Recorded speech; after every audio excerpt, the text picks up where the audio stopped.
श्री कृष्णा श्री कृष्णा श्री कृष्णा श्री कृष्ण। गुरुर्ब्रह्मा गुरुर्विष्णु गुरुर्देवो महेश्वरः गुरुसाक्षात् परं ब्रह्म तस्मै श्री गुरवे नमः। तस्मै श्री गुरवे नमः। आध्यात्मिक साधना माने बहुत ही सावधानी से जीना।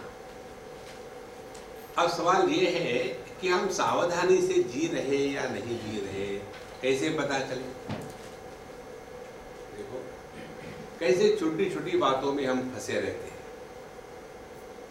उदाहरण के लिए जब हम वेदांत का कोर्स पढ़ा रहे थे कहीं, तो एक नियम था, कोई भी विद्यार्थी उसी सीट पर दूसरी बार ना बैठे। अपनी अपनी, आज यहां बैठे, कल वहां बैठो, कल वहां बैठो, कल वहीं बैठो। अन्यथा अपने सीट के लिए ये मेरा खंबा है, तू आके कैसे बैठा? तो जब हम अपने खंबे को नहीं छोड़ सकते तो देहात्म भाव को छोड़ेंगे?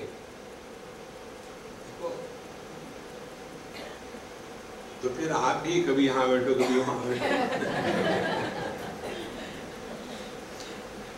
देखो संतो, ये बहुत ही महत्व की बात है। दिल्ली में हमने एक जगह देखा, दो माताएं, हमारा लेक्चर चल रहा है, उनके झगड़ा चल रहा है कि ये मेरा खंबा है, सबको पता है, ट्रस्टी को पता है, खंबे को पता है, तुमको कैसे पता है? यह जो स्थान विशेष की आसक्ति है, दुराग्रह है, यही तो देहात्म भाव है। देखो, उस कुर्सी को या उस स्थान को छोड़ करके हम कहीं अन्य बैठे तो कैसे हो सकता है? नहीं, मुझे वही बैठना, उठो, ये मेरी जगह है। तो जब हमको कहते हैं कि ये तीन स्थानों में हमको देखना है कि अपना स्थान क्या है। देहात्म भाव से बैठेंगे तो ये स्थूल देह, ये जो जगत है, इससे उपरत होने का कोई चांस नहीं, इसी में फंसे रहेंगे। दूसरी बात, यदि सूक्ष्म देह में बैठे हैं तो कर्तृत्वाभिमान कभी समाप्त नहीं होगा, और कर्तृत्वाभिमान यदि समाप्त नहीं होता तो ऐसा व्यक्ति हमेशा दुखी ही रहेगा, गारंटी से। ये करना है, वो करना है, ऐसे करना है, वैसे करना है।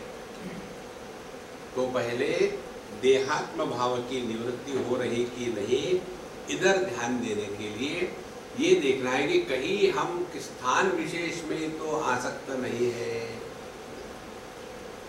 अभी हम गए थे वहाँ वाराणसी, तो वहाँ से आने के बाद जो हमारे साथ आए थे कमांडरू, एक कमांडरू ने फ़ोन किया, स्वामी जी पता नहीं आप कैसा जीते हो। हमने क्यों, क्या हो गया? हम तो वहाँ 8 दिन रहे और ऐसे लग रहा था कि कब वापस जाए। सुबह से शाम तक के परेशान, खाने का कोई टाइम नहीं, कोई ठिकाना नहीं, कहाँ जाना है, कहीं भीड़ है, घर जाने के बाद पड़े बिस्तर पर कोई पूछता भी नहीं कि मम्मी तुम्हारे लिए जहर ले आऊं।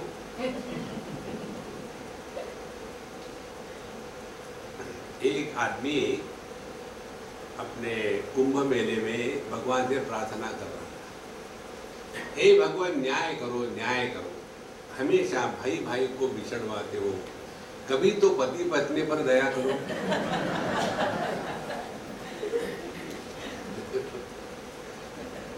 तो ये जो हम फंसे हैं ना देहात्म भाव में और जीवात्म भाव में, इससे उपरत होना, इसको कहते हैं आध्यात्म। और ये जो दुराग्रह है, ये दुराग्रह ही सबसे बड़ा ग्रह है। शनि रवि कुछ नहीं करते, मंगल बुध कुछ नहीं करते, करते हैं ये दुराग्रह, एक ही ग्रह है, हर चीज को लेकर के जबरदस्त दुराग्रह। यदि मेरे कहने के अनुसार वस्तु नहीं हुई तो तुम मेरे कोई नहीं, मैं तुम्हारा कोई नहीं। तो यदि आपको एक पति ने कहा पत्नी से कि यदि तुम्हारी यही इच्छा है कि मैं जो दूंगी तुमने खाना, मैं जो कहूंगी तुमने बोलना, मैं जो कहूंगी वहां आना, तो तुमने कुत्ते से शादी कर लेनी थी, आदमी से नहीं। इसीलिए हमारे आध्यात्मिक प्रगति में जो प्रतिबंध है उसका कारण है यह दुराग्रह। इस दुराग्रह से अपने आप को बचाओ। इसलिए अगले बार से जब आओगे तो ट्राई करके देखो कैसे फंसे हैं आप। देखो एक पर्टिकुलर पोजीशन, वही बैठूंगा बैठूंगी, फुल स्टॉप। समझ में आया क्या कुछ? वो बात को हु केयर्स, जो कि इतनी महत्व की बात है। क्योंकि मैं अभी यहाँ बैठ करके आंखें बंद करके बोल सकता हूँ कि कौन कहाँ है, एकदम ऐसे दृढ़ निष्ठा हो गई है। इससे निकल जाओ, इससे निकल जाओ,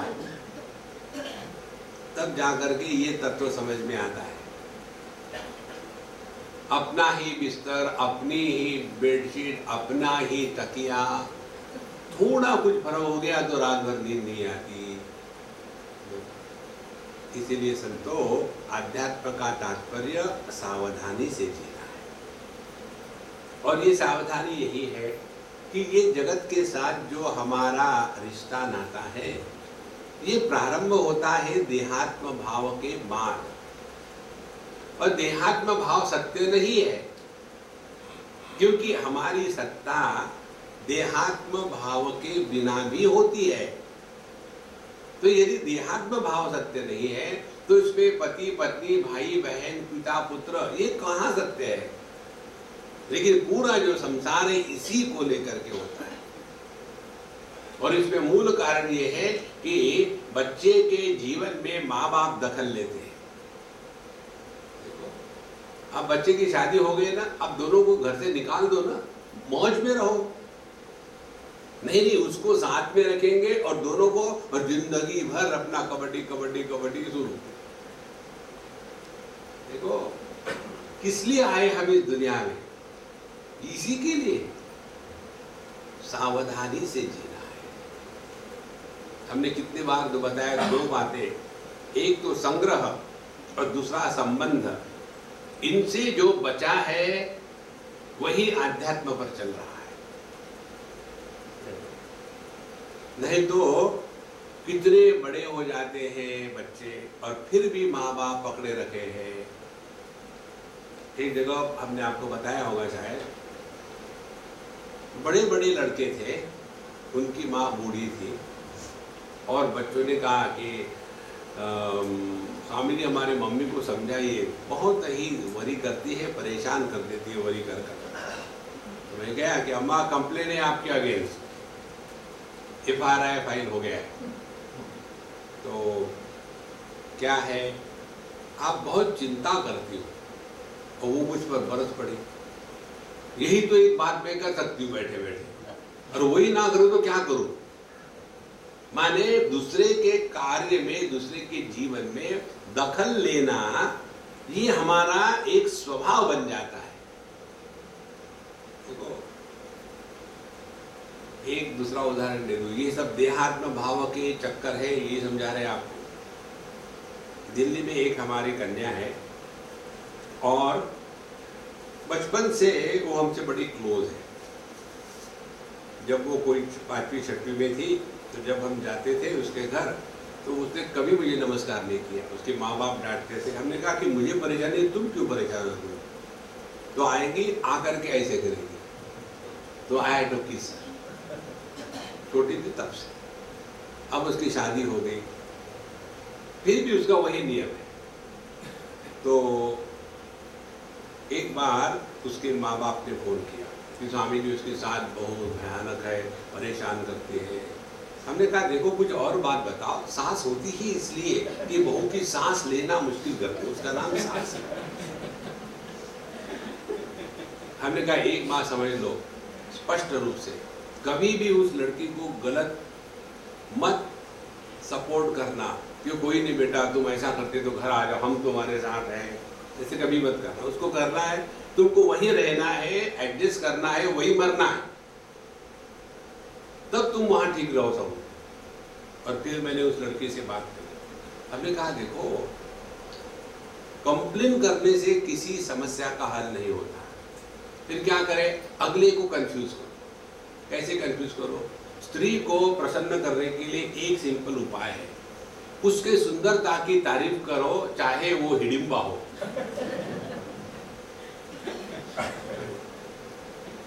उसको महत्व दो, 25 बार कहो मम्मी मम्मी मम्मी, उसको ऊपर चढ़ाओ और फिर उड़ गई तो खुश। धीरज रखो, सब ठीक हो जाएगा। यह जो झगड़े होते हैं ना, इसमें बड़ों को भी नहीं समझ, बड़ों तो कभी होती ही नहीं, छोटे के भी नहीं, और हर जगह में वही झगड़े वही झगड़े। कई बार मुझे ऐसे लगता है कि मैं एक जागतिक कंप्लेन बॉक्स हूं, आकर के ये ऐसा है वो वैसा, इस तरह से राम राम राम राम। निकल जाओ ना इसमें से, कि कब तक जीना है।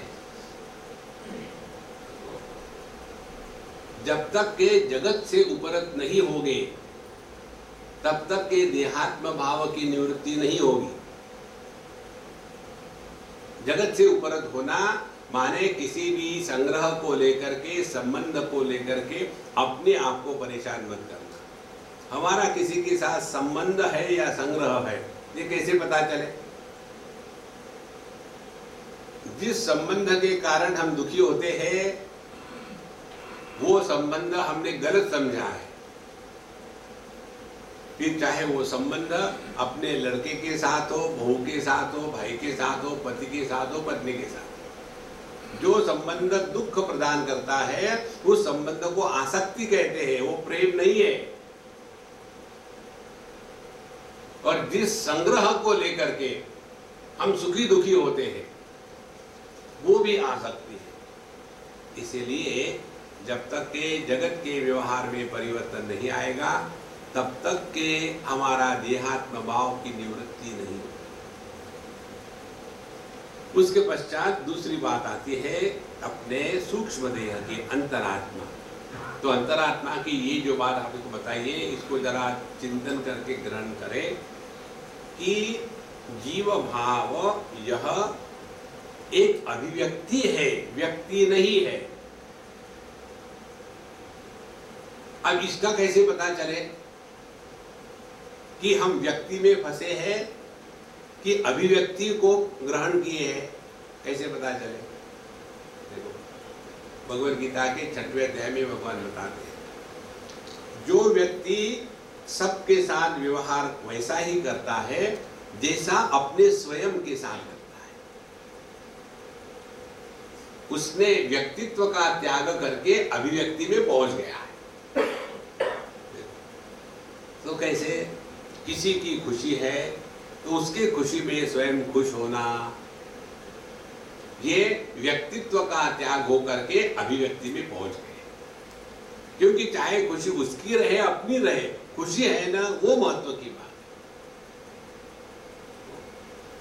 है। उसके पश्चात यदि किसी के जीवन में दुख है तो जैसे हम अपने दुख के निवारण में लगे रहते हैं उसी प्रकार से अन्य के दुख के निवारण में हाथ बटावे तो जाकर के हमने यह जीवत्व का जो व्यक्तित्व का अभिमान है उसका त्याग कर दिया और हम व्यक्ति से हट करके अब अभिव्यक्ति में प्रवेश कर रहे हैं।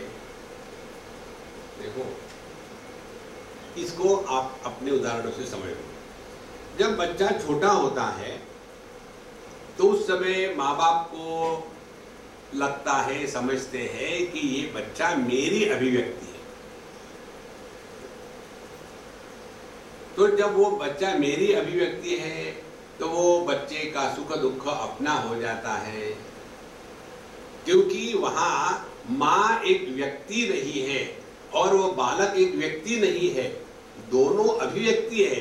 इसीलिए देह भले दो हो लेकिन दोनों में प्राकट्य एक ही तत्व का हो रहा है।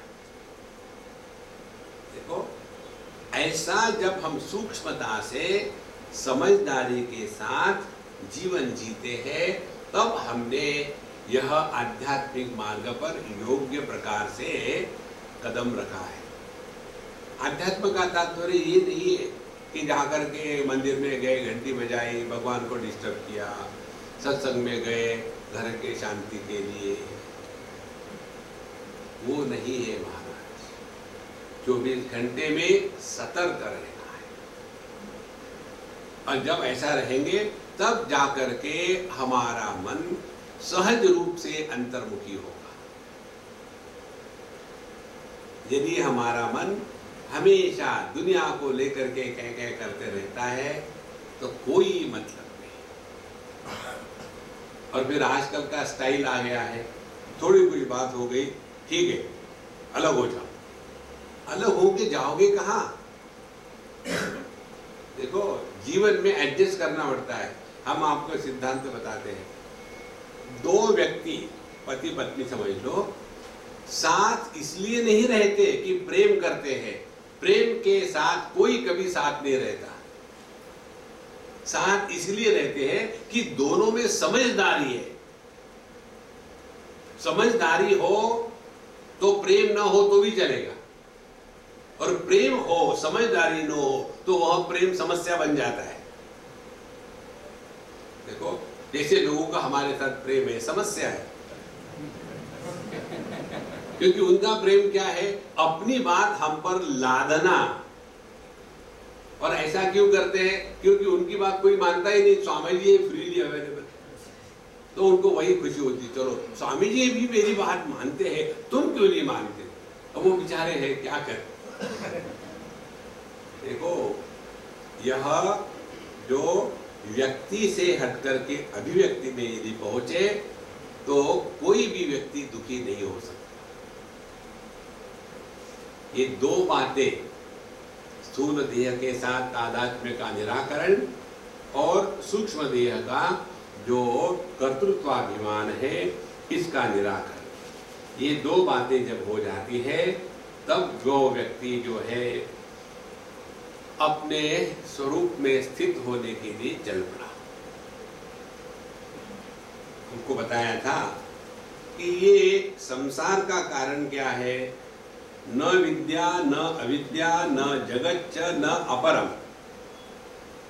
ज्ञान अज्ञान या दुनिया या ईश्वर ये संसार का कारण नहीं है। फिर सत्यत्वेन जगत भानम संसारस्य कारणम। हम इस जगत के हर वस्तु व्यक्ति को सत्य मान के बैठे हैं और इसी से संसार शुरू हो जाता है। देखो, एक लड़की थी, उसका जब विवाह होना था तो माँ बाप ने लड़का ढूंढ के निकाला और ये लड़की कहती है मैं उसे शादी नहीं करूँगी। तो माँ बाप बेचारे परेशान, तो जहाँ परेशानी होती है वहाँ हमको बुला हम। और वो लड़की कहती है Swami ji, he is not spiritual, why should I get married to him? तो मैंने कहा तुमको किसने बताया तुम स्पिरिचुअल हो? जो किसी अन्य को नॉन स्पिरिचुअल कहता है वो कहाँ स्पिरिचुअल है? मैंने बताओ उसमें क्या क्या दोष है? मदिरा पान करता है क्या नहीं, सिगरेट पीता है क्या नहीं, मांस मच्छी खाता है क्या नहीं, दरिद्री है क्या नहीं, पढ़ा लिखा है क्या, हाँ, समझदार है, हाँ, तुम्हारे ही जाति का धर्म का है क्या, हाँ, दिखने में तुमसे कबूतर है क्या, नहीं दिखने में। फिर तुमको क्या चाहिए? स्पिरिचुअल नहीं है। हमने कहा बेवकूफ मत बनो, शादी कर डालो। शादी हो गई उसकी। शादी होने के बाद 6-8 महीने में मुझे कभी मत लिखना, बताना भी मत मुझे। फिर भी 6 महीने में लिखा, Swami ji thank you very much, I would have missed such a lovely husband in my life had I not married him. तो मैंने उसको बताया इसका कारण मालूम है क्या है, कि वो स्पिरिचुअल नहीं था।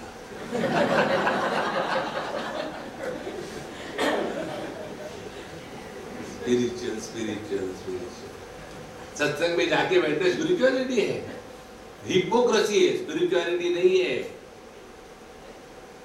देखो संतो, जगत में यदि हम ये जगत सत्य है ऐसा व्यवहार कर रहे हैं तो हमने अध्यात्म खाक समझा है।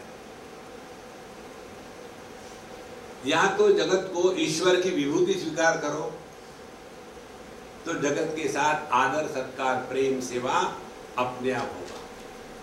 या तो जगत को असत्य के रूप में स्वीकार करो, तो जगत के किसी भी वस्तु व्यक्ति के द्वारा प्रभावित नहीं होगा। लेकिन जगत को सत्य कहना और परमात्मा जो सत्य है उससे अलग समझना, यही तो हमारे संसार का कार्य है। इसलिए महाराज, यह जो अध्यात्म है आत्मोपनिषद, इसका तात्पर्य हमने अपने आप को कौन सा आत्मा स्वीकार किया है, सीएच आत्मा या महात्मा। यदि सीएच आत्मा स्वीकार किया है तो गाना गाते रहेंगे कि हे भगवान, आपने सीता जी को मदद करी थी, राम जी को मदद करी थी। कई लोग हमको कह रहे थे कि स्वामी जी आप रामायण के बारे में क्यों नहीं बोलते। हमने कहा मुझे कोई कारण नहीं बोलता। तो बोले हमको हमेशा एक ही प्रश्न आता है रामायण के बारे में, पूछे। हमने कहा पूछो, उत्तर क्या आएगा प्रभु जाने। बोले भगवान राम इतने श्रेष्ठ थे तो उन्होंने उनके पत्नी को, सीता जी को रावण उठा के ले गया, वो जमीन में चली गई, ऐसा क्यों हुआ यदि वो भगवान थे। हमने कहा वो भाग्यवान थे।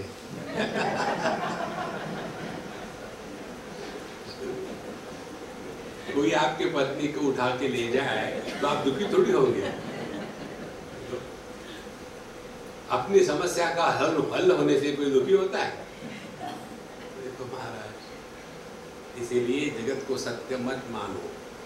ऐसे ही है, यहाँ हम सब लोग टाइम पास करने के लिए आए हैं, तब देखो आपका जीवन सहज रहेगा, बिना किसी टेंशन के रहेगा। ये दो बातें, पहले दो आत्मा का जब तक निकाल नहीं लगता तब तक के परमात्मा में प्रवेश ही नहीं है। और फिर अब ये दुनिया हमको परेशान नहीं करती है, जगत के साथ व्यवहार बढ़िया चल रहा है, तो फिर कहते हैं घटोजमिति विज्ञातुम नियमः कहा अन्वपेक्षते। तो फिर अपने आप को कि हम असल में कौन है, ये पहचानने के लिए कोई नियमों की आवश्यकता नहीं है। ये तो अखंड अनुभूति है। यह अनुभूति किसी भी देश काल वस्तु के कारण खंडित नहीं होती। देखो, अब इस अनुभूति में जो नित्य निरंतर निवास कर रहा है, उसके लिए यह जगत, जगत के नाते रिश्ते कोई भी समस्या नहीं। न देशम नापि वा कालम न शुद्धिम वाप्यपेक्षते देवदत्तो हमित्येतद् विज्ञानम निरपेक्षकम। तो अपना जो होना है यह प्रमाण निरपेक्ष है। और इस तत्व को जिसने आत्म रूप से स्वीकार कर लिया है, वह तद्वत् ब्रह्मविदः अपि अस्य ब्रह्माहम इति वेदनम। उसके बाद उसके माध्यम से परमात्मा प्रकट होने लग जाते हैं। देखो, अब अपने माध्यम से कौन प्रकट हो रहा है, जीवात्मा या परमात्मा? देखो, स्त्री के माध्यम से कौन प्रकट हो रहा है, स्त्री या पत्नी, स्त्री या मां, स्त्री या सास, कौन प्रकट हो रहा है? यदि मां प्रकट होगी तो जीव है, यदि पत्नी प्रकट होगी तो जीव है, यदि सास प्रकट होगी तो जीव है। और दुखी कौन होते हैं? यही तीन। स्त्री कभी दुखी नहीं होती। देखो, कितनी सहज बात है। तो अपने जीवन में कौन प्रकट हो रहा है? जहां आप सभी इस रिश्ते नाते से हटकर के स्वरूप में बैठेंगे ना, तो जीवन इतना सुंदर और सहज हो जाता है। कल हम जा रहे थे कहीं, तो जो बड़ी बड़ी दुकानें होती है ना बाहर, उनके व्हीलर की दुकानें बाहर, वो सिक्योरिटी गार्ड खड़े रहते। तो हम जा करके एक सिक्योरिटी गार्ड से चलने लगे, महात्मा जी ठीक तो है, एकदम उसे नमस्कार चमत्कार किया, महाराज जी आपके लिए ऐसे सब। तो हमारे साथ एक सज्जन जी, स्वामी जी आप इसको जानते हैं? हमने कहा मैं किसको नहीं जानता। नहीं ऐसी बात नहीं, इसने आपको विश किया, नमस्कार किया। हमने कहा पहले मैंने उसको नमस्कार किया कि महात्मा जी ठीक ठाक तो चल रहा है ना? बोले आप उसको पहचानते नहीं? भी कैसे कहा? हमने ध्यान से सुनो, जो आदमी अपने में ही लॉस्ट है, सामने से भगवान भी अगर हट,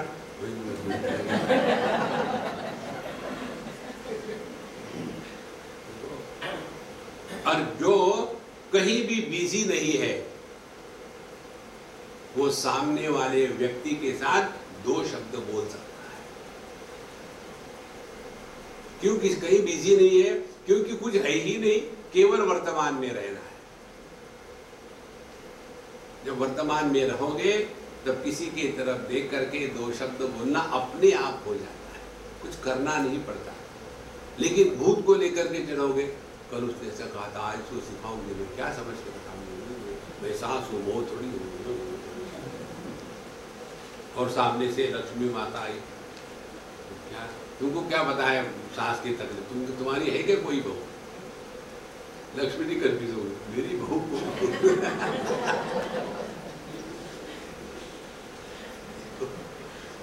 अरे बाबा, अध्यात्म का तात्पर्य यही है और कुछ कठिन नहीं है।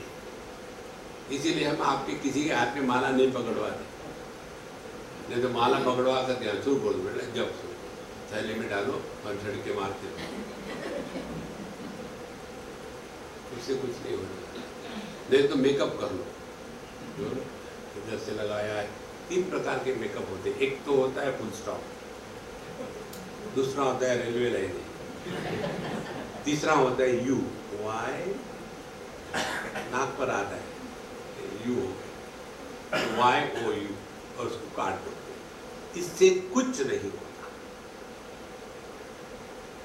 केवल अपने माध्यम से कौन प्रकट हो रहा है, इधर हमको सावधानी से ध्यान देना है।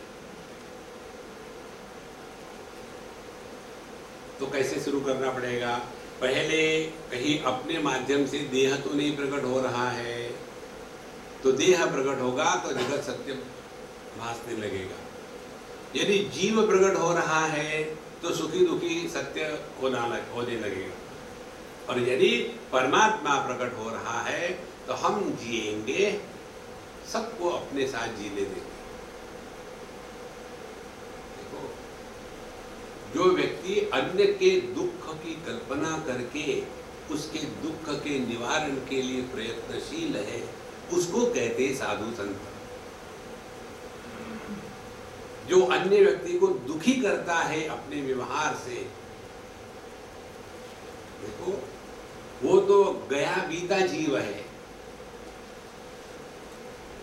बहुत महत्व की बात है। तो स्वयं बढ़िया जिए, सबको जीने दे, हर एक का अपना अपना जीवन है और कब तक जीना है। उसके बाद दूसरी बात, हम किसी को धोखा ना दे और किसी से धोखा न खाए। धोखा देने से व्यक्ति का जो आत्मविश्वास, आत्मसम्मान होता है, उसमें चोट आने लग जाती है बिना अपने जाने।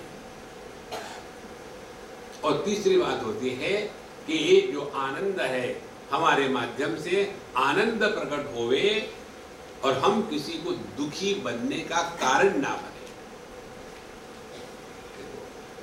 इसलिए ब्रह्मविदः अपि ब्रह्माहमिति वेदनम्, तो जिसने अपने आप को ब्रह्म रूप से पहचान लिया है वो किसी को भी अपने से अन्य कर ही नहीं सकता।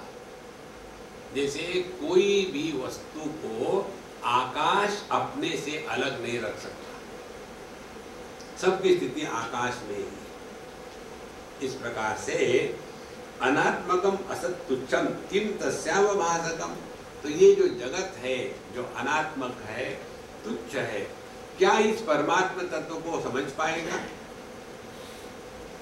इसीलिए जब हम कहते ध्यान से सुनना कि हमने सुन तो रखा है लेकिन इसका अनुभव नहीं होता, इसका कारण यही है कि अभी भी हम इस अनात्मक तुच्छ जगत में फंसे हुए हैं। यहां से अपने आप को हटाना है और ये अनात्मक तुच्छ जगत को हमने महत्व दिया है, इसीलिए दुखी है। देखो एक कहाँ की बात है, अमेरिका की है, एक हमारे मित्र है, अब तो हमको पता चल गया अच्छी तरह से, उस समय पता नहीं था, ताजे ताजे गए थे अमेरिका। हमने कहा भाई तुम्हारी लड़की बड़ी हो गई, शादी वगैरह। स्वामी जी यहाँ वैसा नहीं होता हिंदुस्तान के जैसा, यहाँ तो लड़की अपने घूमेगी लड़कों के साथ, कहेगी मुझे इससे शादी करनी है, कर शादी कर देगी और फिर 8 दिन के बाद वो छोड़ के फिर वापस आ जाएगी। यहाँ का ये कल्चर है। तो फिर बोले हम कर ही क्या सकते हैं, जाने उनका जगत। लेकिन बोले इसमें एक अच्छी बात है, हमको लड़की की शादी का चक्कर नहीं, लड़के की शादी का चक्कर नहीं, दोनों अपने आप को डिस्ट्रॉय करते हैं और हम तबला पेटी बजा करके गाना गाते हैं, कुछ नहीं कर सकते। इसीलिए जगत से उपरत होना, किसी से कुछ लेना देना नहीं जगत। अनात्मकम असत तुच्छम, इसको जो हमने महत्व दिया है, इसी के कारण संसार बना है। तो जिस प्रकार से बालक अपने देह की व्यथा और अपनी भूख प्यास, दो उदाहरण दिए, देह की व्यथा देहात्म भाव, भूख प्यास सूक्ष्म देह में होता है, स्थूल देह में भूख प्यास नहीं होती। कैसे? कई बार हम दिन को खाना खाते हैं, डट के सो गए और सपना आता है कि भूख से तड़प रहे, तो उस समय किसको भूख लगी थी? स्थूल देह को नहीं, सूक्ष्म देह को भूख होती है, स्थूल देह को नहीं होती। तो जैसे बालक अपने देह की व्यथा और भूख प्यास माने सूक्ष्म देह, इन दोनों का त्याग करके खेलते रहता है मस्ती में, इसी प्रकार से यह जो स्थूल देह के साथ तादात्म्य है और सूक्ष्म देह का जो जीवात्म भाव है, इसका त्याग करके विद्वान रमते निर्ममः निरहम सुखी। तो जिसने इस तत्व को पहचाना है, विद्वान, निर्ममः और निरअहम, दो बातें। ये जो ममता का बोझा हमारे सर पर है, इसको हम त्याग देते हैं। वो निर्ममः और निरहम, और मैं सुखी, मैं दुखी, मैंने ये किया, मैंने वो किया, इससे निकल जाओ रे बाबा, निकल जाओ, बहुत हो गया। तभी व्यक्ति सुखी रहता है। और फिर इस जगत में कैसे रहता है? कामा निष्काम रूपी, अभी किसी प्रकार की कोई कामना नहीं, ना किसी के अच्छाई की कामना, ना किसी की बुराई की कामना। यदि ऐसा है महाराज, तो आप लोग हमसे प्रार्थना क्यों करवाते हो? कौन सी प्रार्थना भाई? सर्वे भवन्तु सुखिनः, सर्वे सन्तु निरामयाः, सर्वे भद्राणि पश्यन्तु, मा कश्चित् दुःखभाग् भवेत्। ये प्रार्थना क्यों करते हैं? ध्यान से सुनना। प्रार्थना कौन कर रहा है? मैं कर रहा हूं। तो उसका प्रभाव किस पर होगा? दुनिया पर, मुझ पर ही होगा। खाना यदि मैंने खाया तो दूसरे की थोड़ी भूख मिटेगी। तो ये जब प्रार्थना करते हैं सर्वे भवन्तु सुखिनः, उसके द्वारा सुख का अनुभव अपने को आता है।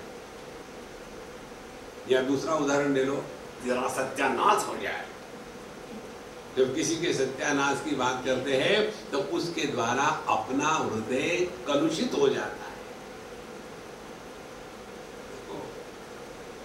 किसी से प्रेम करो तो हृदय में शांति की, ठंडक की अनुभूति होती है। किसी से द्वेष करो, ओ गॉड, आके टपका, कितने बार कहा मत पाए, और वो डंबो आ गया, हमें भी कैसे लगा है। देखो, इसीलिए जब हम प्रार्थना करते सर्वे भवन्तु सुखिनः, इसके द्वारा लोगों का भला हो ना हो, आपका भला जरूर होगा। सर्वे सन्तु निरामयाः, सभी के सभी रोग मुक्त हो जाए। ये प्रार्थना सुनने वाला डॉक्टर वो आपको कोर्स करेगा, ऐसी प्रार्थना मत कर, मैं कहाँ जाऊँ। ये बात मुझे जयपुर में समझ में आई। हमने एक लड़के ने अभी डेंटल कोर्स पूरा किया, अपना क्लिनिक खोल दिया। हम उसको मिलने गए, नया था, उस बच्चे को हम जानते हैं बचपन से। तो हमने कहा भाई तुमको पता है क्या उसमें लिखा हुआ था कोलगेट और फिर उसके डॉक्टर का नाम, स्पॉन्सर्ड बाय कोलगेट। हमने कहा यार तुम कभी ट्राई किए हो क्या, ये रामदेव बाबा की दंतकांति टूथपेस्ट बहुत अच्छी है, मैं पिछले 2 साल से कर रहा हूँ, दांतों की काफ़ी समस्या खत्म हो गई। स्वामी जी जोर से मत बोलना, हमको तो ऐसी टूथपेस्ट चाहिए कि जो समस्या निर्माण करे, तभी हमारा दुकान चलेगा। अच्छा हो गया आपने बताया, अब वो मैं बताऊंगा किसी को, कुछ भी इस्तेमाल कर उसको मत कर, तो सब मेरे पेशेंट खत्म हो जाएंगे। इसीलिए सर्वे सन्तु निरामयाः, इसके द्वारा अपना मन शांत निर्मल हो जाता है।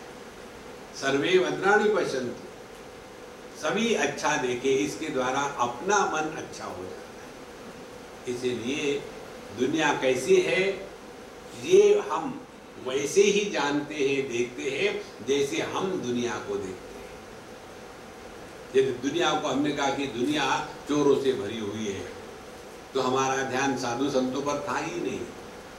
कई बार ये भी कहते हैं लोग हमको कि स्वामी जी आपको नहीं लगता आजकल लोग जरा ज़्यादा स्पिरिचुअल हो गए। तो मैंने उनको पूछा भाई आप कब से आ रहे हैं इस लाइन पर। मेरे स्वामी जी पिछले 2-3 साल, उसके पहले मैं कभी सत्संग को नहीं जाता। क्योंकि आप सत्संग को जा रहे हो इसीलिए आपको लगता है सत्संगी बढ़ गए हैं, पहले भी थे लेकिन आप नहीं जाते थे इसीलिए मालूम नहीं था। देखो इस जगत को हम वैसा ही पहचानते हैं जैसा हमने अपने आप को पहचाना है। इसलिए क्षुधा देह व्यथां त्यक्त्वा बालः क्रीडति वस्तुनि, तो स्थूल देह सूक्ष्म देह इनके त्याग के बाद ही हम इस जगत में आनंद से रह सकते हैं। और फिर उसमें ना तो देह मेरा है, देह मैं हूँ, ना तो भूख मेरी है, भूख मैं हूँ। इसी प्रकार से यह रिश्ते नाते संबंध और संग्रह, इसके साथ ममता नहीं, और मैं सुखी मैं दुखी यह अहंता नहीं, इन दोनों के साथ जो चलेगा वही सुखी है। और सुखी क्या है, ध्यान से सुनना, सुखी है स्वात्मनि एव सदा तुष्टः। सुखी व्यक्ति वो है कि जो अन्य पर अवलंबित नहीं है। हमारे सुख का कारण यदि बाहर होगा तो हमारा जो सुख है ये गुलामी होगी। सुख की गुलामी को आसक्ति कहते हैं। हम यदि अपने पत्नी के कारण सुखी हैं तो पत्नी के प्रति आसक्ति है। यदि हम अपने पति के कारण सुखी है, एक उदाहरण है केवल, पति के कारण पत्नी, पत्नी के कारण पति कभी सुखी नहीं होते। They are only legal partners to sort out differences which can never be solved. तो इस प्रकार से यह व्यक्ति स्वात्मनि एव सदा तुष्टः, ना किसी का लेना ना किसी को देना। और ऐसा करते करते समदर्शन, अब उसका मन जो है हमेशा समत्व में निष्ठावान होकर के रहेगा। और जैसा जैसा मन समत्व में निष्ठावान होगा तो शरीरी अपि अशरीरी एषः, तो भले हमारे लिए मानो वो शरीरी के रूप में जी रहा है, लेकिन यह शरीर के गुण धर्मों के द्वारा प्रभावित नहीं हो रहा है। मानो सब कुछ कर रहा है जगत में, लेकिन कर्तृत्वाभिमान के अभाव से गीता कहती है यस्य नाहंकृतो भावः बुद्धि यस्य न लिप्यते हत्वापि स इमान लोकान न हंति न निबध्यते। तो जिसमें अहंकृति भाव नहीं है, उसके जीवन में कर्तृत्वाभिमान का अभाव होने के कारण वो ना तो अच्छा करता है ना तो बुरा करता है। क्योंकि अच्छाई बुराई तभी होगी जब हमारे कर्म के साथ कर्तृत्वाभिमान जुड़ा होगा तब। इसलिए ऐसा जो संत महात्मा है वह समदर्शिनः, और फिर कुर्वन्नपि च अकुर्वाणः, तो जगत में बहुत व्यस्त रहेंगे, बिजी रहेंगे, लेकिन उसके द्वारा मैंने ये किया, मैंने ये सफलता प्राप्त करी, ये भाव उनके हृदय में नहीं उठता। और इसीलिए शरीर में आने वाले सुख दुख को वो भोगते हुए भी वो सुखी दुखी नहीं होता। देखो, एक है जगत के सुख दुख को भोगना, और दूसरा है सुख दुख के साथ तादात्म्य करके सुखी दुखी होना। तो ऐसी बात नहीं है कि साधु संतों के जीवन में सुख दुख नहीं आते। ऑन द कंट्री उनके जीवन में ज़्यादा सुख दुख आते हैं। कैसे? सैटरडे संडे को आप लोगों की छुट्टी होती है, हम लोगों की ज़्यादा एक्टिविटी होती है, क्योंकि लोग फ्री है, आकर के चलो आज स्वामी जी का सर खाएंगे। इसी कारण से हम किसी को ज़्यादा इनकरेज नहीं करते, क्योंकि वहाँ कोई आए फिर हमको उनकी खातिरदारी करो और हमारा सब पूरा दिन सत्यानाश हो जाता है। इसीलिए महाराज प्रिया प्रिय न स्पृशतः तथैव च शुभाशुभे, तो उसके जीवन में प्रिय अप्रिय शुभ अशुभ इसका कोई भी संबंध ही नहीं। लेकिन अज्ञानी लोग उनको सोचते हैं कि वो किसी से प्यार करते हैं, किसी से द्वेष करते हैं, क्योंकि यह पश्यन्ति देहिवन मूढ़ाः शरीर आभास दर्शनात्। वो सोचते हैं कि जैसे हम शरीर में रह करके व्यक्ति है, वैसे साधु संत भी शरीर में बैठ करके व्यक्ति ही है। लेकिन उनका जीवन कैसा है? जैसे एक लकड़ी को नदी में बहते बहते कभी ऊपर कभी नीचे, इसी प्रकार से शरीर के प्रारब्ध के अनुसार यह देह चल रहा है। दैवेन नीयते देहः तथा कालोपभुक्तिषु लक्ष्य गतिम त्यक्त्वा यत्तिष्ठेत् केवलात्मना। तो फिर इसके जीवन में ना तो कुछ पाना है ना तो कुछ खोना है। अब देखो, ये जीवन मुक्ति के आनंद का ट्रेलर आपको देखना है ना, तो केवल एक बात करो, अपने गहरी नींद का विश्लेषण करते रहो, जैसे हम अपने जागृत अवस्था का विश्लेषण करते हैं। यदि हमने वो घर लिया होता तो कितना अच्छा होता, उस समय कहा भी था लेकिन नहीं ले लिया, ये कभी मानते ही नहीं मेरी बात। अभी देखो, वो घर उस समय में 2 लाख में था, अब उसकी कीमत 2 करोड़ हो गई, कितना पैसा। जागृत अवस्था का विश्लेषण। अब ऐसे ही अपने सुषुप्ति अवस्था का विश्लेषण करो कि सुषुप्ति अवस्था में हम कोई नहीं होते, हमारे पास कुछ नहीं होता, अन्य की प्रतीति नहीं होती, वहाँ इच्छा नहीं होती, अपूर्णता की भ्रांति नहीं होती, और इसीलिए गहरी नींद में आनंद का अनुभव रहता है। तो यह जो अपना स्वयं का साक्षात अनुभव है, इससे यदि हम सीख नहीं सकते तो हमको कौन सिखा सकता है? उसी प्रकार से सपने के अनुभव से, कि सपना जब हम अनुभव करते हैं तो वह सपना कभी भी स्वप्न रूप से अनुभूत नहीं होता। उसको तो सपना हम जगने के बाद कहते हैं। उस समय तो वो जागृत अवस्था के समान सत्य प्रतीत होता है। स्वकाले सत्यवत् भाति प्रबोधे सति असल भवे, जब हम सपने से उठ जाते हैं या सपना टूट जाता है तब बड़ी डींग हाँकते हैं, देखो सपने में शेर मेरे पर आया था कूदने के लिए, लेकिन जैसे मैंने शेर को मारा वैसे सपना टूट गया। तो ये सपने की लाभ हानि हमको प्रभावित नहीं करेगी। देखो इसी प्रकार से यह जागृत अनुभूति भी स्वप्न तुल्य है। लेकिन सपने में आपको कोई बताए देवी ये सपना है, सीरियस मत होना, मानोगे आप? उस समय तो कितना सत्य होता है। इसी प्रकार से यहाँ जागृत अवस्था में हमको जो बताया जाता है कि यह जगत स्वप्न तुल्य है, तो मानेंगे थोड़ी। आपको क्या होता है कहने के लिए, शादी करके देखो फिर पता चलेगा सपना है कि रियल है। इस प्रकार से वेदांत की साधना ये अपने अनुभूतियों का विश्लेषण की अखंडता है। आपने बाहर कुछ नहीं किया है, कौन से आसन में बैठे हैं, कौन से मंदिर में गए हैं, कौन सा व्रत किया है, एकादशी करी है कि पंचदशी करी है, इससे कोई मतलब नहीं। केवल अपने अनुभूतियों का विश्लेषण करें और विश्लेषण करके उससे सीखें। मुंडकोपनिषद में जो मंत्र है वो इसी प्रकार का है। परीक्षा लोकान, लोकान माने अनुभवान, अपने जो जो अनुभव है जगत के। परीक्षा लोकान कर्मचितान, जो कर्म के क्षेत्र की अनुभूतियां है।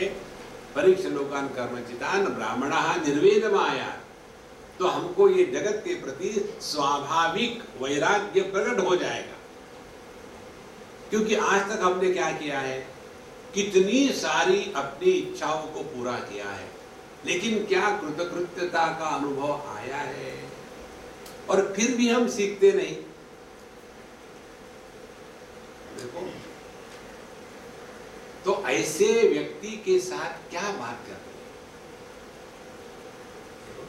जब हम पहले नए नए थे ना हमारे प्रोफेशन में, तो ऐसे लगता था नहीं लोगों को बताना चाहिए, पूछते हैं तो उनकी समस्या, और हम उस पर बड़ा सिंसियरली सुनते थे। अब हमको इतने सालों के अनुभव के बाद भगवान ने प्रकाश दे दिया। क्या है? देखो कि जगत में फंसो मत, ये दुनिया ऐसी ही है। और फिर हमको ऐसे अनुभव दिए। एक देखो पति पत्नी का झगड़ा, पति ने पी रखी थी और झगड़े में वो पत्नी को मारने के लिए दौड़ा, और हम पड़ोसी थे, क्रिश्चियन फैमिली थी। उस पत्नी ने कहा कि साधु बाबा देखो ये मुझे क्या कर रहा है, प्लीज हेल्प मी। तो मैं गया, उन दोनों को गला घुटवाने से अलग कर लिया। उसके पश्चात सब ठीक ठाक हो गया। फिर शाम को मैं जब आया तो उनके यहाँ गया, क्या हाल है? तो दोनों सोफा पर बैठ करके गले में गले डाल के बैठे। और जब मैं गया, excuse me we are busy, can you come sometime later. उस दिन मुझे ब्रह्म ज्ञान हो गया कि पति पत्नी के झगड़े में जो पड़ता है वो बेवकूफ शिरोमणि। अब दूसरों को एक दूसरे को मारने का अधिकार है, मारने दो और मरने दो। आप क्या करो, तालियां हो। ये दुनिया ऐसी ही है, अपने आप को बचाओ।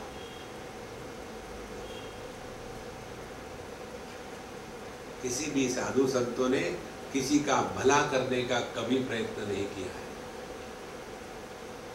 कारण क्या है? हर एक को अपना सत्यानाश करने का पूरा अधिकार है। हम अपने पैसे से क्या करेंगे? Who are you to question me? अभी कहीं की बात है, जयपुर की एक अम्मा आई, हम शिव जी के मंदिर में थे और वहाँ एक बड़े वयस्क गृहस्थ रहते हैं, 98 ईयर्स के।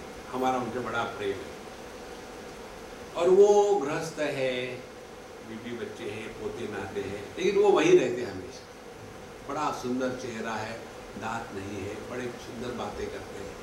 हम उनके पास बैठे, उधर से ये महामाया आई और नमस्कार किया मुझे, क्योंकि मैं बाबा जी, बोले बाबा जी हमने ऐसा ऐसा किया है कि ये समाज सेवा हम करते हैं, हमारा एक एनजीओ है और हम ये कार्य लेना चाहते हैं कि ये लोग जो शिवरात्रि के समय में कितने टनों दूध को शिवलिंग पर फेंक देते हैं, उसमें से वो 1-8 लीटर दे दे और बाकी का जो है बच्चों को पिला दे। ये हम कार्य करना चाहते हैं। तो हमने कहा देखो बाबूजी बैठे हैं, उनसे बात करो, वो पढ़े। फिर मैंने अपना उनको डाइवर्ट कर दिया। मैं तमाशा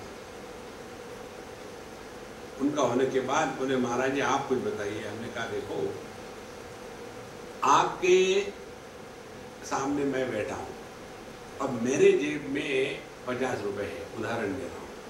अब मैंने उस 50 रुपयों को फाड़ना शुरू कर दिया। Who are you to question? तुमको किसी ने अधिकार दिया है क्या कि मेरे पैसे का मैं क्या करूं? नहीं। इसी प्रकार से जो लोग शिवजी पर 1 टन 2 टन दूध चढ़ाते हैं, तुमको किसने अधिकार दिया है कि लोग वो दूध का क्या करें? तुमको करना ही है तो ये जो करप्शन चल रहा है उसमें करो, आप करप्शन करो, लेकिन 50% मेरा रखो। उसके साथ जाके बात करो ना। जो लोग भक्ति के द्वारा अपने हृदय का निर्माण कर रहे हैं, उनके पीछे तो तुम लगी रहती हो। इन चोरों के पीछे लगे रहो, फिर पता चलेगा एनजीओ क्या होता है। इसका मतलब है भाई ये ना करो, बिल्कुल मत करना। लोगों को सुखी जीने दो। ये एनजीओ जो होते हैं ना, they are non godly organization. उनको हमेशा समाज सेवा करनी है, खाक समाज सेवा करनी है, अपना उल्लू सीधा करना होता है। इसलिए महाराज यह जो संत महात्मा है, ये सब चीजों से उपरत होकर के अपने स्वरूप में स्थित है। और फिर जब हम अपने स्वरूप में स्थित रहते हैं, जैसे एक चुंबक लोहे के टुकड़ों को अपने प्रति आकर्षित करने के लिए प्रयत्न नहीं करता, और वो आकर्षित करता भी नहीं, ये आकर्षण होता है। देखो इसी प्रकार से जब हम परब्रह्म रूप से जीने लगेंगे, तब हम इस जगत में एक चुंबक के भांति हो जाते हैं। भक्त के लक्षण भगवद गीता में यही बताया है। कौन सा टीका लगाता है, कौन सी माला पहनता है, ये लक्षण नहीं बताए। यस्मान्नोद्विजते लोकः लोकान्नोद्विजते च यः।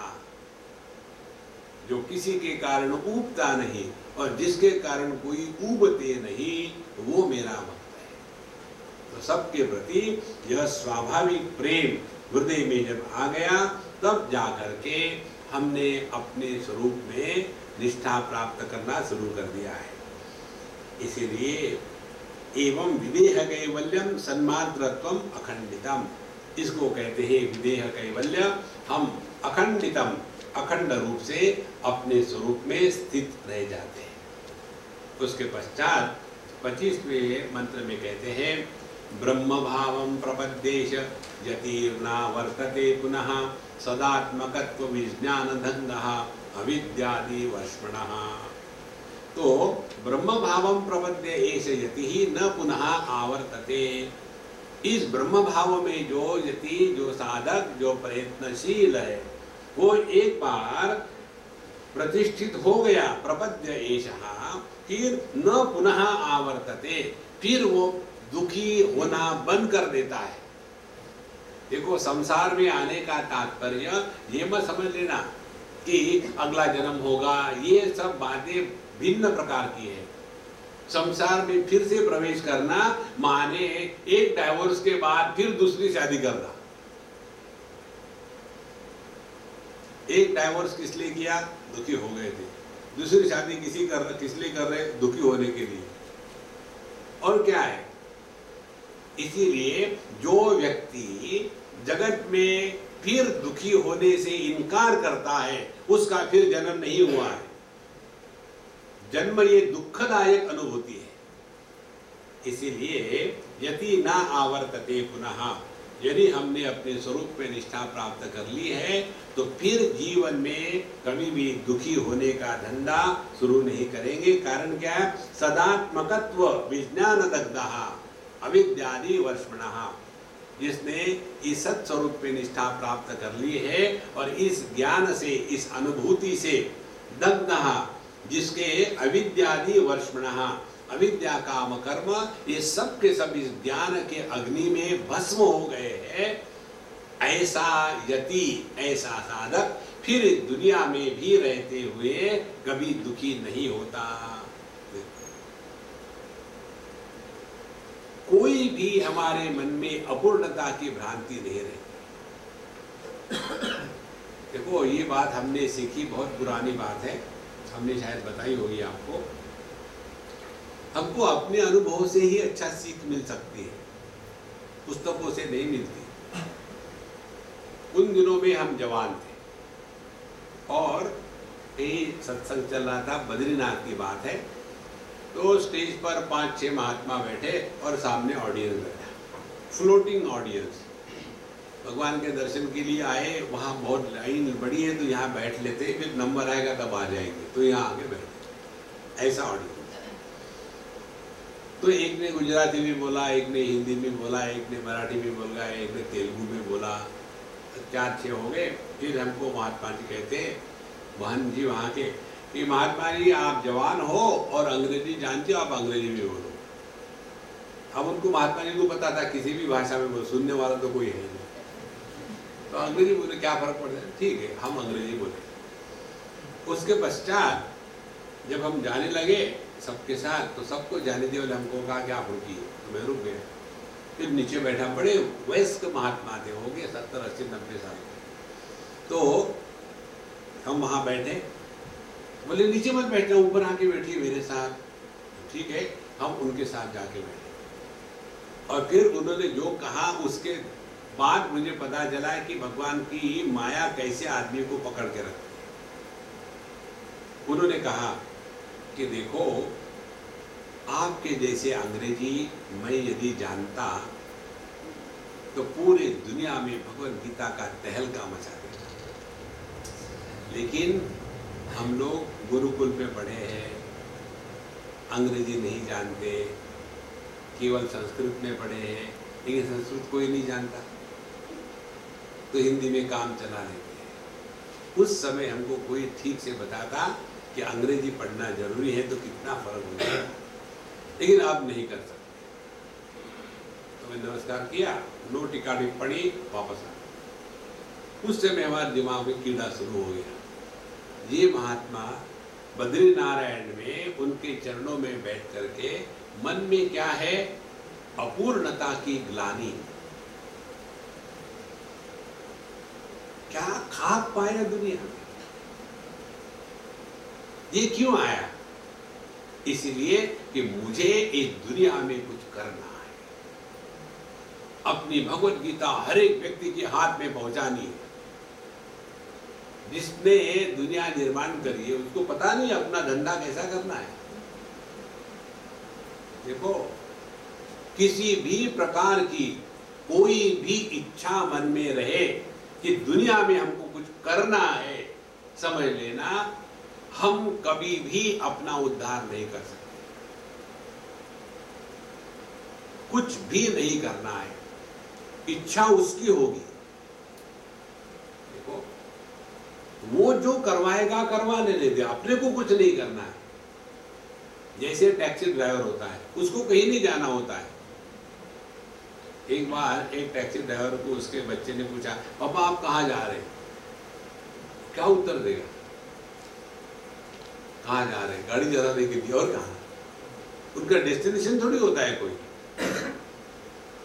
फिर वहां जो बैठने वाला है वो निश्चित करता है, चलो चौपाटी ले चलो।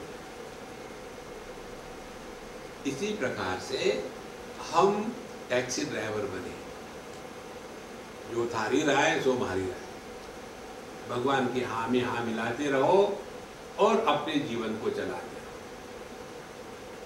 जहां अपनी इच्छा आई वहां दुख हुआ, जहां भगवान के इच्छा का तिरस्कार हुआ, वहां दुख हुआ। दुख की परिभाषा ही ये है।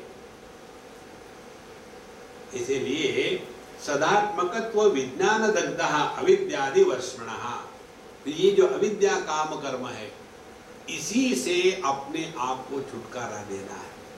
और इसके छुटकारे का उपाय क्या है? विज्ञान दग्धः, अपने स्वरूप के अनुभूति से जिसने यह देहात्म भाव और जीवात्म भाव और उसके कारण होने वाले जितने भी अनर्थ है उनको जिसने जला दिया है, वही संत महात्मा ये जगत पे रहते हैं, लेकिन कुछ करते नहीं। यस्त्वात्मरतिरेव स्यात् आत्मतृप्तश्च मानवः आत्मन्नेव च संतुष्टः तस्य कार्यम न विद्यते। भगवद गीता के 3 अध्याय में बताते भगवान, देखो, जो अपने स्वरूप में स्थित है, तृप्त है, संतुष्ट है, अपने ही स्वरूप में जो रमण कर रहा, आत्मरति एव स्यात् तस्य कार्यम न विद्यते, उसके लिए दुनिया में कुछ करना नहीं करना कुछ बाकी नहीं रहेगा।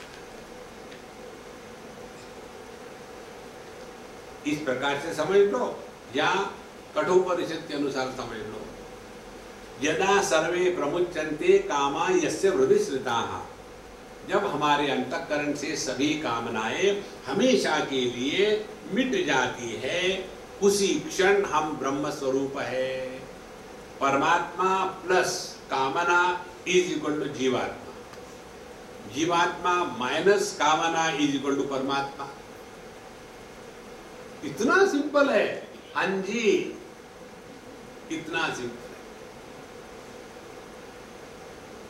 देखो, लेकिन हमारी कामनाओं को कोई अंत है। और प्रॉस्पेरिटी किसको कहते हैं? कामनाओं को पूरा करना माने प्रॉस्पेरिटी। एक राजा का राजकुमार वो जोर जोर से ठां ठां रो रहा था। तो राजा ने कहा, राजकुमार रो रहा है, उसकी क्या इच्छा है पूरी करो। तो मंत्री ने कहा कि महाराज जी, बच्चे रोते ही, बच्चा मत कहो, राजकुमार है, ले आओ इधर। और पूरी सभा में सब मंत्री गण बैठे हुए हैं और बच्चा हैं करके आया। राजकुमार को क्या चाहिए? भैंस चाहिए। देखो, राजकुमार है और छोटी मोटी थोड़ी डिजायर करेगा। भैंस ले आओ। भैंस आई। भैंस ने सोचा क्या बात है, पूर्व जन्म के पुण्य उदित हो गए। और वहां आने के बाद फिर वो रोना शुरू कर दिया बच्चा। अब क्या चाहिए? इसके लिए हरी घास ले आओ। देखो, छोटी मोटी चीज मांग रहा है, ले आओ घास। घास आ, फिर रोना शुरू। अब क्या हो गया बेटा? इसको घास खिलाओ। बोले हाँ ठीक है, देखो कितनी लॉजिकल इसकी डिजायर्स है, आप उसकी डिजायर पूरी नहीं कर रहे हो। उसको घास खिलाई। फिर शुरू है, अब क्या हो गया? इसका दूध निकालो। उसका दूध निकालो। यूपी के भैया को बुलाया और उससे दूध निकालो। और जब दूध निकल रहा था, फिर अब क्या हो गया? दूध अंदर डालो। इच्छा का कोई अंत है? देखो, आज तक इस विश्व में एक भी व्यक्ति ऐसा नहीं हुआ, ना होगा, जिसकी सारी की सारी इच्छाएं पूरी हो गई हो। हमको इच्छा को पूरा नहीं करना, हमको इच्छाओं के परे जाना है। इच्छाओं को परे हम जाएंगे यदि विज्ञान दग्धः, जिसने अपने स्वरूप के, ब्रह्म स्वरूप के अनुभूति से अपनी जो मूर्खता है इसको जला दिया है, वही इस अनुभूति में निष्ठावान हो सकता है। इसीलिए सदात्मकत्व विज्ञान दग्धः अविद्यादि वर्ष्मणः। और फिर अमुष्य ब्रह्मभूतत्वात् ब्रह्मणः कुतो उद्भवः। तब यह जो साधक है, जब यह ब्रह्मभूतत्वात्, इसने अपने ब्रह्म स्वरूप को पहचान लिया है। देखो, भगवद गीता, ब्रह्मभूतः प्रसन्नात्मा न शोचति न कांक्षति। जो प्रभु के करीब पहुंच गया है। ब्रह्मभूत माने जैसे हम लोग फ्लाइट में बैठते हैं तो हाँ पहुंच ही गए, अब कहाँ पहुंचे की बात अलग है, फिर पहुंच ही गए। इसी प्रकार से जो इस मार्ग पर इस प्रकार से चल रहा है कि देहात्म भाव का निराकरण हो गया, जीवात्म भाव का निराकरण हो गया, अब जगत के प्रति कोई इच्छा नहीं, राग नहीं, द्वेष नहीं, संबंध नहीं, संग्रह नहीं है, ऐसा जो संत है सदात्मकत्व। अब यह जागृत स्वप्न सुषुप्ति समाधि, इसमें रहने वाले जो चार व्यक्तित्व है, जागृत पुरुष, स्वप्न पुरुष, प्राज्ञ पुरुष और समाधिस्थ पुरुष, इन चारों व्यक्तित्व को जो आधार दे रहा है, लेकिन जिसका अपना कोई व्यक्तित्व नहीं है, ऐसे तत्व को जिसने आत्म रूप से पहचान लिया है, उसके जीवन में अब ना तो कुछ करने का बाकी है, ना तो न करने का बाकी है। उपनिषद में आता है ऐसे व्यक्ति के जीवन में दो समस्याएं हमेशा के लिए समाप्त हो जाती है। एक समस्या, हमने जो नहीं करना था वो किया, ए भगवान उसकी ग्लानि है। दूसरी समस्या, हमने जो करना था वो नहीं किया, ओमिशन, उसकी ग्लानि है। जिस अंतःकरण में ग्लानि और गर्व, ये दो दाग नहीं होते, ऐसे ही अंतःकरण को वसुदेव कहते हैं। और वसुदेव के हृदय में जो प्रकट होता है उसको वासुदेव कहते हैं। वासुदेव माने भगवान श्री कृष्ण।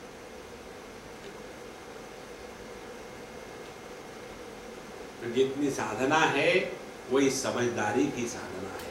अमुष्य ब्रह्मभूतत्वात्, और एक बार हमने अपने स्वरूप को पहचान लिया, देखो ये भी बात कई बार बताइए, एक ही बार हमको अपने स्वरूप को पहचानना है, दो बार नहीं। तो ब्रह्मणः कुतो उद्भवः, ये ब्रह्म का कभी जन्म नहीं होता। असल में देखा जाए, ना तो ब्रह्म का जन्म होता है, ना तो देह का जन्म होता है, ना तो जीव का जन्म होता है। असल में जन्म संभव ही नहीं। अब जन्म ही संभव नहीं है तो मृत्यु कहां होगा? देखो, एक पानी के बर्तन में यदि आप बाहर खड़े हो और चंद्रमा का प्रतिबिंब पानी में पड़ा है और उसको लेकर के आप पूछोगे, ये पानी में जो प्रतिबिंब है इसका जन्म कब हुआ?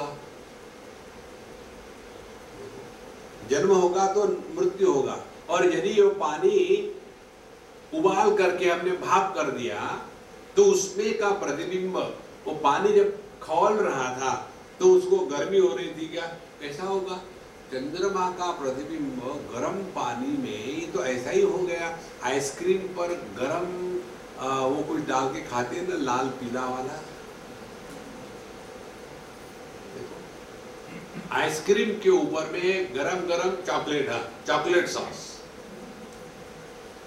मैंने पहले तो आइसक्रीम को कंफ्यूज किया, अरे मैं तो ठंडा हूं, गरम कहां से आ रहा है। और उसके बाद खाने वाला वो कंफ्यूज हो गया। अंदर जाकर के कंफ्यूजन की पराकाष्ठा, जब कंफ्यूजन की पराकाष्ठा होती है तो डायरिया हो गया। इस प्रकार से जब चंद्रमा के प्रतिबिंब को पानी में हम उबालेंगे तो क्या उसको दुख होगा? और पानी खत्म हो गया तो वो क्या मर गया? तो ना तो जीवात्मा के लिए जन्म संभव है, ना तो देह के लिए जन्म संभव है। क्योंकि देह है क्या? अन्नमय कोश, अन्न के मॉडिफिकेशन को देह कहते हैं। प्राणमय कोश, हवा के मॉडिफिकेशन को प्राणमय कोश कहते हैं। मनोमय कोश, ये ज्ञान के मॉडिफिकेशन के विकार को मन कहते हैं। विज्ञानमय कोश, इसी ज्ञान के मॉडिफिकेशन को कर्तृत्वाभिमान से जोड़ा तो विज्ञानमय कोश का। आनंदमय कोश, सुख का यह मॉडिफिकेशन है, विकार है, एक देशी है। तो जैसे सुवर्ण का मॉडिफिकेशन विकार एक आभूषण है, तो क्या आभूषण का जन्म हुआ? देखो, वेडिंग रिंग का जन्म होता है क्योंकि उस दिन से आदमी वेड़ा हो जाता है। देखो, इसीलिए संतो इधर जितना आप ध्यान दोगे ना, तो ब्रह्मणः कुतो उद्भवः, कहाँ किसका जन्म हुआ है। लेकिन हम कहते हैं हैप्पी बर्थडे टू नो, तो ब्रह्मणः कुतोद्भवः माया कृतो बंध मोक्षो नस्तः स्वात्मनि वस्तुतः। देखो, जन्म ही नहीं है तो बंध और मोक्ष कहाँ होगा? कौन है बंधन में, कौन है मोक्ष? देखो, जब यह चंद्रमा का प्रतिबिंब पानी में है तो क्या बंधन में है? और पानी जब हिलता है तो प्रतिबिंब भी हिलता सा दिखता है, तो क्या वो हिल रहा है? और पानी जब हिलता है तो प्रतिबिंब टूटता सा दिखता है, तो क्या वो टूट रहा है? कुछ भी नहीं हो रहा है। माने बंधन नाम की वस्तु है ही नहीं। हमने ही कल्पना कर ली है कि हम पत्नी के कारण बड़े दुखी हैं। कल्पना ही तो है।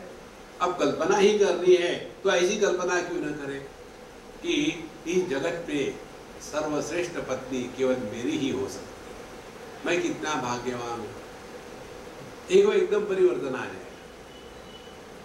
इसके लिए पत्नी को अच्छा होने की जरूरत नहीं है। देखो, केवल अपनी भावना का प्रभाव है।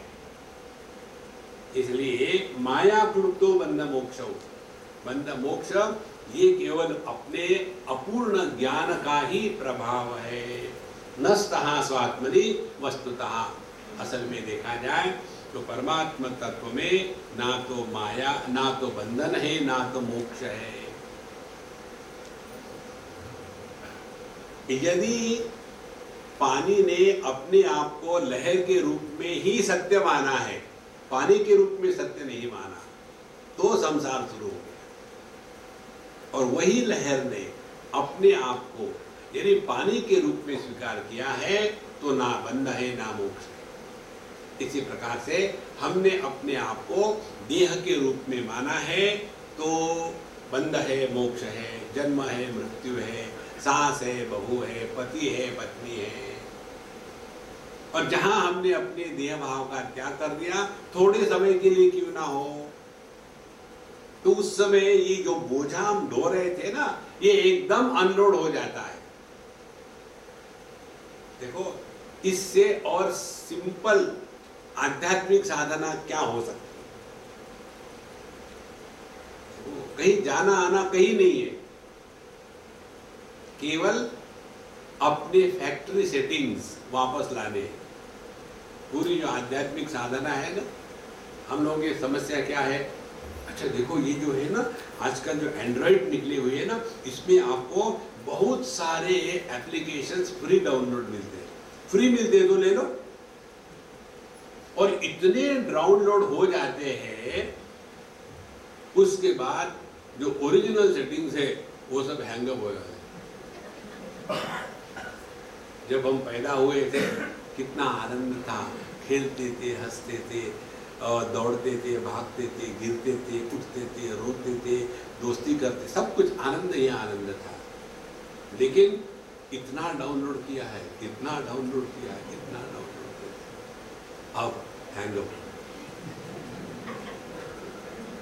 पहले तो आप ऐसे नहीं थे, क्या हो गया? Free download. अब क्या करें? Go to settings and see the options. उसमें आपको मिलेगा रिस्टोर फैक्ट्री सेटिंग्स, क्लिक। फिर उसमें आपको मैसेज आएगा, all your data will be wiped out. Should I go ahead? See yes. ऐसे मत कहना नो नो नो नो, मेरी जो स्मृतियां है सबको मिटा डालो महाराज, कम बैक। देखो जीवन का आनंद कैसा है। Revert back to your original status. ठीक है फिर मैं डाइवोर्स करूंगा। डाइवोर्स करने से कुछ नहीं होगा।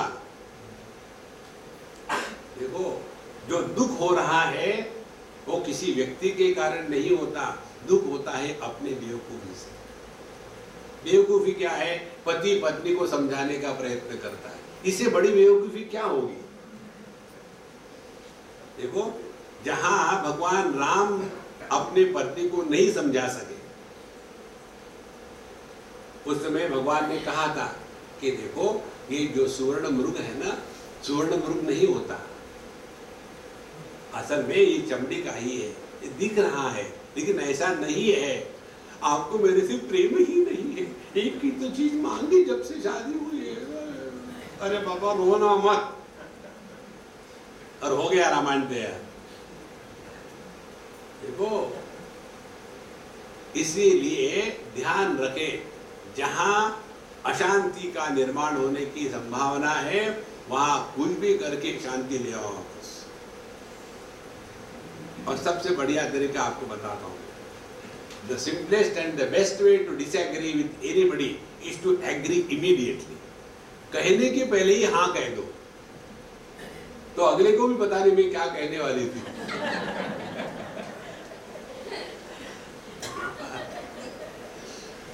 नहीं तो आर्ग्यूमेंट ला, तुमने ऐसा किया फिर मैं ऐसा किया, मैंने तुम्हारे लिए दुनिया छोड़ के आई हूं। क्या था अपना दुनिया में, किसको छोड़ के आए? कुछ था? अपना देह अपना नहीं है, किसको छोड़ के आए? देखो संतो, इसीलिए माया क्लुप्तो बंध मोक्षो नस्तः स्वात्मनि वस्तुतः। तो जो साधक है उसमें समझ होनी चाहिए। दुनिया से समझ एक्सपेक्ट करना ये साधक होने का लक्षण नहीं है। हम यदि ड्राइविंग लाइसेंस रखते हैं और कहते हैं पता नहीं यहाँ लोग कैसे चलते हैं, अब उनके पास ड्राइविंग लाइसेंस है कि तुम्हारे पास लाइसेंस, तुमको ठीक चलना है, लोग ऐसे ही चलेंगे। देखो, इसीलिए मुझे वाराणसी सबसे ज्यादा अच्छा लगता है। वहां ट्रैफिक सेंस ही नहीं, सर छोड़ो ट्रैफिक, इतना सब कैओस है, कहीं भी चले जाओ। सबसे बढ़िया बात यह है फिर भी कहीं झगड़ा नहीं, कहीं तू नहीं, कहीं मैं नहीं, सब लोग शांत है। कोई नीचे गिरता है तो कोई उठाता नहीं, तो वो अपने आप उठ जाता है और चले जाता है। झगड़ा नहीं, गाली नहीं, खरोच नहीं, कुछ नहीं। तो हमारे साथ सज्जन थे, स्वामी जी मुझे आश्चर्य लगता है यहाँ इतना होता है, कोई चिल्लाता नहीं, झगड़ा नहीं करता, क्या कारण है? हमने कहा सबके मुख में पान है।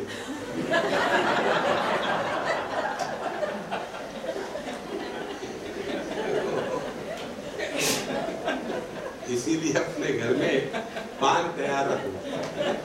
जैसे समझ में आया कि अब पत्नी की मुल्क के मैदान तो खुलने वाली है, पान डाल दो। ये बात भगवान को पता है, मनुष्य को पता नहीं। देखो, जब कोई भी पूजा होती है ना, पूजा की पूर्ति होती है तांबूलम समर्पयामि। तो पूजा में तांबूल देने का आखिरी यही तात्पर्य है। उसके बाद पत्नी कुछ मांगे नहीं, तांबूल खिला दो, जीवन सहज हो जाएगा।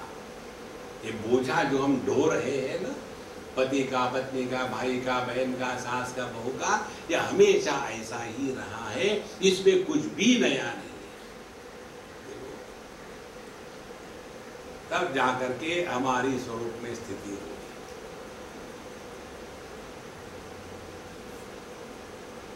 उसके लिए एक मंत्र ले लो, कुछ भी कैसा ही हो रहा है, क्या फर्क पड़ता है? कुछ भी होगा, क्या फर्क पड़ता है? इस मंत्र ने मुझे एक बार शाप दिया था। एक अम्मा मेरे पर बड़ी गुस्सा करने लगी, आपने इनको बिगाड़ के रखा है।